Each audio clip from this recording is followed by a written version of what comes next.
આ માણસનું કંઈ મહત્ત્વ નથી. માણસનો સમય કેવો ચાલે છે ને એનું મહત્ત્વ છે. જીવનમાં દરેક વસ્તુ તમને પાઠ ભણાવી શકે છે. તમારે ફક્ત શીખવા માટે તૈયાર રહેવું જોઈએ.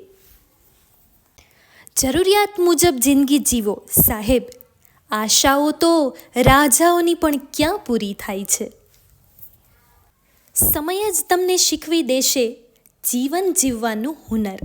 પછી નસીબ શું ને ભાગ્ય શું અને હાથની રેખા શું.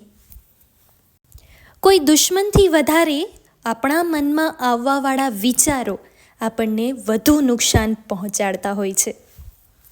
માણસ જ્યાં સુધી શાંત મગજથી વિચારી નથી શકતો ત્યાં સુધી ગૂંચવણોમાંથી બહાર પણ નીકળી નથી શકતો. ખોટા રસ્તે જેટલા પણ આગળ વધશો તેટલો જ પાછા વળવાનો રસ્તો લાંબો થતો જશે.